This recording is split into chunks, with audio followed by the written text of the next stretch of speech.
The Liverpool Reaction, an American LFC podcast, starts now. Well, I don't know why it's not saying now, but welcome back, everybody, to the Liverpool Reaction, an American LFC podcast. I'm joined by my co-host, as always, Coach Ralph.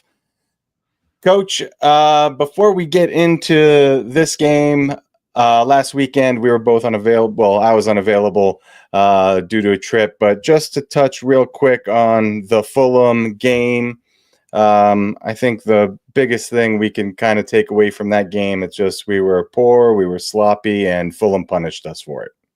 Exactly. Yeah, it was a poor first half. Liverpool, even though they scored early, there was an incident early in the game where Kanate really got himself in a muddle in the penalty box, and Liverpool were very fortunate to not to go behind. Then, of course, McAllister went down the other end and scored an absolute cracker. So everyone's thinking, okay, this is us on the right road, but. Yeah, a catalogue of defensive errors followed in quick succession, and from 1-0 up, it became 3-1 down.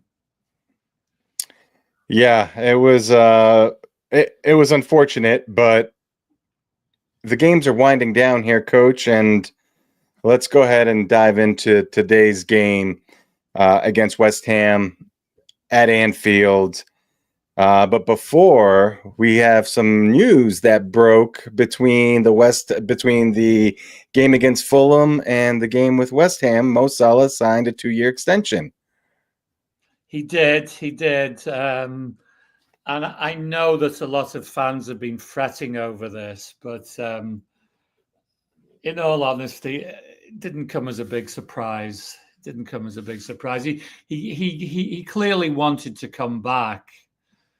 So it was just a question of maybe sorting out one or two smaller details. That's what I think. And apparently it's been accomplished, and it seems like Virgil van Dijk will follow suit at some point, possibly this week. Yeah, the reports are that he's very close as well, which is encouraging, knowing that these two really important players are back, and 2-year extensions, the news as well for Virgil, which I think makes perfect sense. Coach, it's nice to know that the next era of Liverpool will get some knowledge from the old era. So the transition, I think, here in the next year, 2 years, is going to be a lot more seamless having those two guys in place. Yeah, I think the big thing for the club, Salim, is that they have to get into a system where players aren't running their contracts down all of the time. And so I think the impression I get is that when Jurgen Klopp was there, the longer he was there, he got more power in the club. Mm-hmm. And so pretty much what he wanted with the players was what the club followed, and eventually there was no real sporting director, and so there was kind of a vacuum. And then of course Jurgen Klopp leaves, and they did bring somebody in. Well, Michael Edwards returned, and then he brought in Richard Hughes, and clearly they made one good appointment, which was the manager. Mm-hmm. So. But then the situation was that they didn't sign anybody, and obviously there was some kind of rationale behind it. But I think that what the current situation does present is they have an opportunity now, because they've signed Salah, and it seems like Van Dijk is following for a couple of years. They have time now to look for successors, and Hughes and Edwards are in place. So really, there's no excuse going forward. They should be able to come up with a plan so that when Mo Salah leaves, I mean, it could be as soon as a year. Right. I mean, because I guess if he was to go in a year, that they've got a transfer fee for him, and so a lot will depend on how he does next year. So we'll have to wait and see on that score. We'll have to wait and see. But Liverpool now have the possibility for succession plans because they have the new manager, they have the director of soccer, and then they have Michael Edwards overseeing the whole thing. And so really, there's no excuses going forward. Yeah, they were very important, and the more the season went on, and the more we thought about what was happening, and Trent was, we have this idea that he's got half a foot out the door already, but having these two were the most important signings that we needed to ensure that the transition goes well. So really encouraging stuff, though. And Coach, when we get into the game, Mo Salah breaks a record in the 18th minute. Mo Salah does an incredible control of a ball coming over the top, beats his defender, and puts a beautiful ball across probably 12-yard box-ish. And Luis Diaz scores, and Mo Salah is now the sole holder of the goal involvement record. I mean, really, really amazing stuff. I mean, you can't say. So is that the goal involvement record for the Premier League or for Liverpool? Yeah, for Premier League. Oh, wow. Okay. I didn't know that, to be honest. Yeah. So very, very, another milestone. And, the boys look to be cruising. A couple things I noticed, Coach, in the first half was the legs were there. It looks like that break of week to week now is they weren't leggy. They weren't they didn't look exhausted. They were closing down West Ham deep in West Ham's own end. I thought overall it was a very good first half. What was your take? Yeah, it was a very bright first half performance. And I mean, you mentioned Mo Salah. For the last few games, he's been pretty invisible. And he certainly wasn't invisible in the first half today. Very involved. And they had a young fullback up against him. And I think the young fullback will have a clear picture of what playing against one of the top players around is like. Because, he was excellent in the first half. And I think that Liverpool were very, very good. But I think one thing, I don't know that this is a criticism, but they really should have been more than a goal ahead. And of course, that had a consequence going into the second half. So a good first half performance, but they should have been more than a single goal ahead, I feel. Yeah, and as the game kind of kept going on in the second half, West Ham started to find their footing, started getting control of some situations. They were breaking very quickly on us.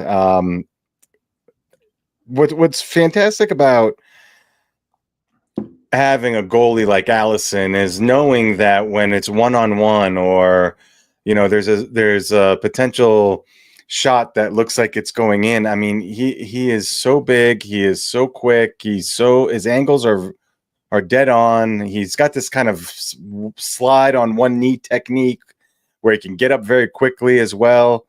He made a few really, really good saves in the second half, and also let's not forget the first half save he had on Kudus, where Kudus tried to chip him, and he got his hand on it, just got the ball to the crossbar. So really, really good stuff from Alisson, kept us in the game. And then unfortunately, in the 86th minute, our two most experienced defenders get their signals crossed and basically kick it off each other for an own goal. That was tough to watch. I still can't figure out how that happened. It was a very strange goal. But it was kind of a throwback to the Fulham game there. Yeah, that's exactly what I was. Yeah. I was like, I have the confusion between Robo and Virgil, and I just wrote sloppy. And there's no real. I don't understand where it's coming from, but anyway, it happens. Stuff happens, and then in the 89th minute, 3 minutes later, on a corner kick, Virgil wins it, and from on a header, and hopefully right after the header, and he goes into the dressing room and just inks that deal, and everything is is good. Coach, the goals, as upsetting as the own goal was, the Virgil header to win it 3 minutes later shows character, shows that we were going to fight for it, and I love the fact that we got it done. Yeah, I mean, obviously it worked out. As a long-standing fan, going back decades, one thing that concerns, well, I don't know if the concern is the right word, but Liverpool, the Liverpool teams that I can remember pretty much, would be taking the game to the other team. And I think one thing that's going to be interesting when it goes to future seasons is just seeing how the manager starts to develop the squad and the team in his own image a little bit.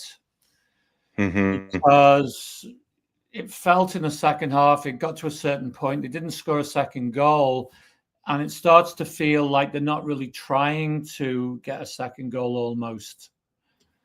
Because it's a lot more low key than what I remember, and I mean even more so when you compare it to the Jurgen Klopp era.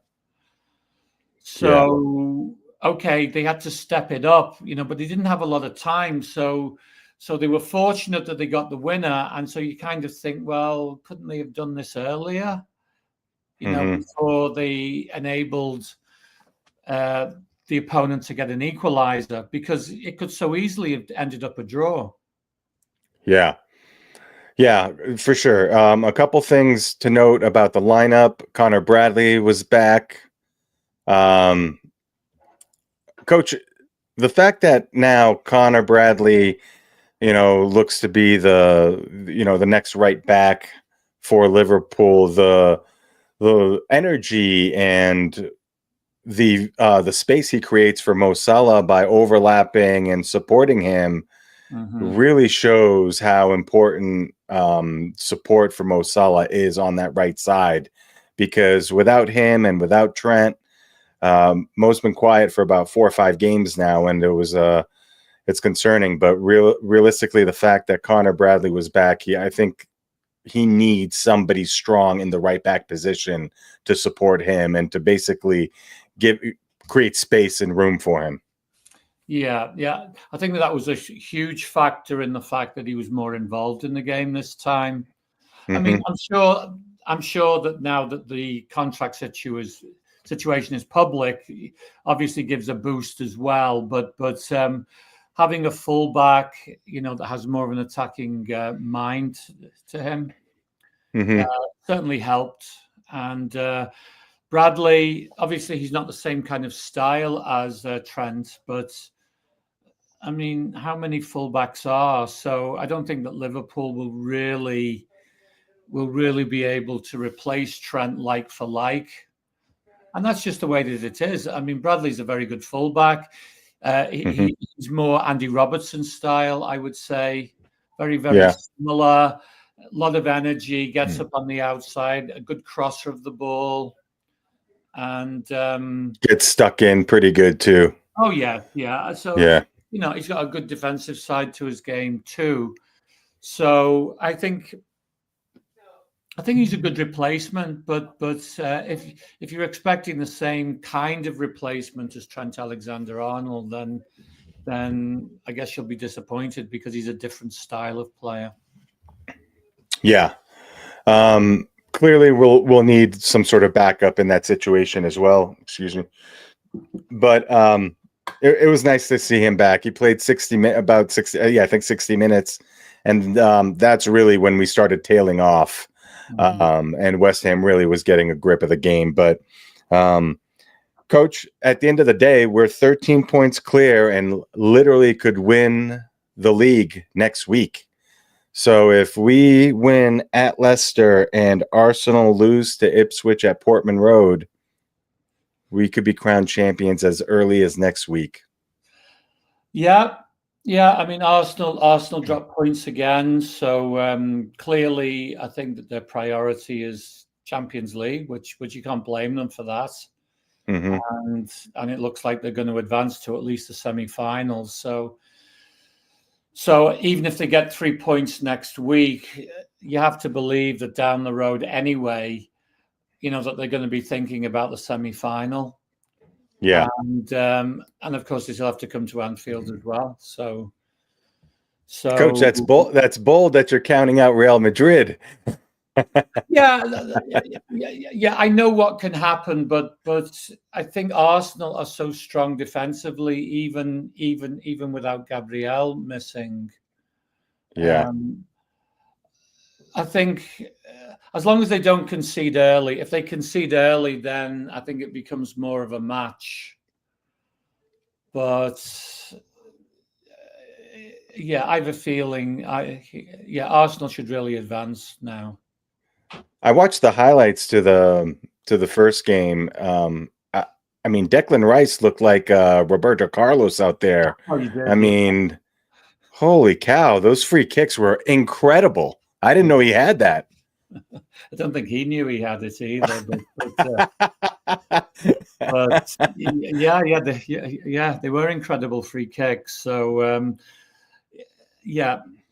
I would think Arsenal will advance, but I believe they play Aston. Sorry, not Aston. Well, actually, the Aston Villa game could be quite interesting because even though PSG is a better team, they seem to have this history in the tournament that when the expectations are on them, that they flop. And so again, if Villa scores early, yeah, that could turn out to be an interesting game. But you would think logically that Arsenal will come up against PSG in the semi-final. That could be an interesting tie. That could be an interesting tie for sure. Well, Coach, final thoughts on this episode? I mean, I'll let you go first, and then I'll give my final thoughts.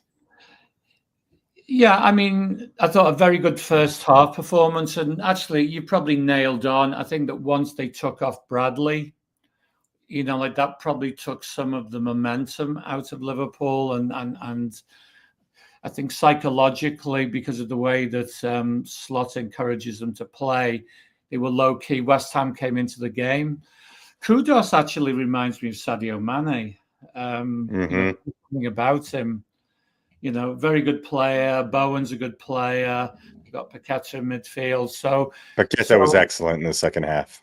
Yeah, so they certainly came into the game. Having said that, yeah, I still can't figure out the equalising goal that they had. And then, of course, Liverpool went for it, and this time they were fortunate. But I think that what it leaves is, it's just a matter of time now. It's just a matter of time, really, until they get enough points. It's exciting. It's really exciting. And Arsenal has 2 games. The next game week, they play Ipswich and Aston Villa. So I think any loss in either one of those, we could be crowned champions. Coach, let's say just real quick, before my final thoughts on this, let's say let's just assume, for hypothetical reasons, that Liverpool win the title next weekend. What do you do with the last 5 games? What's the goal then, you think, for the last 5 games? Is it get some youngsters in there? Is it just continue to go as status quo? Salah's broken the record. The Premier League would be in hand. How should we handle that? I think it's going to be intriguing to see what Arne Slot does.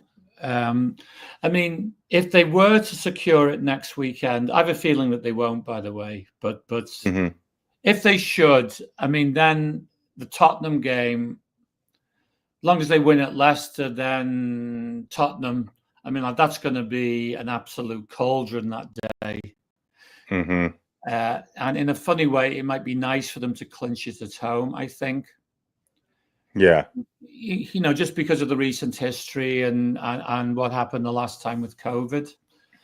So I think once the title is secured, I think most seasons managers might rotate, but I, I have a feeling that he won't do that so much. I think that what he might try to do is see how high they can get in terms of points. Mm-hmm. Because I think unfortunately, then we get into the thing that we've had these fans actually ever since last summer about who are they going to sign and who's going to leave and all this kind of stuff. And I think by now that that Arne Slot will have a clear idea of what he would like, the kind of players he would like in, and then who he might want to move on. Mm-hmm. So I'm not sure that he's going to rotate that much, but I could be wrong. I could be wrong. We'll have to wait and see. What's the advantage of getting more points when you know you've already got enough points to secure the title? Well, I don't think that I'm not sure that there is any advantage, but it might be psychological. Uh-huh. Because there's been this kind of narrative, that Liverpool have been fortunate, and I think the truth of the matter is that Liverpool's been the most consistent team this year. I mean, I think I've said this before on the podcast. I mean, I don't think they're as good as Klopp's team that won the league. Yeah. And they're not as good, obviously, as Guardiola's either. But they've been the best team this season, certainly in terms of consistency. So, mm-hmm. so maybe from a psychological point of view, like they're clinching the title relatively early. So I just have a feeling that he'll try to get as many points because I think it's good for the psychology of the group. And as I say, I think he knows who he would like to move on. And I think that's his next stepping stone, basically. But I say that without really knowing the manager. I think if Jurgen Klopp was in charge, that there'd be, I think he'd be looking at a lot of players and things like that. Yeah, after Leicester, then you mentioned Spurs, and then it's Chelsea, Arsenal, Brighton, and Crystal Palace to wind out the season. Actually, it's quite a hard run-in. Yeah. So, yeah, it'll be interesting to see what he does. Well, Coach, the reality is like we've been kind of heading towards this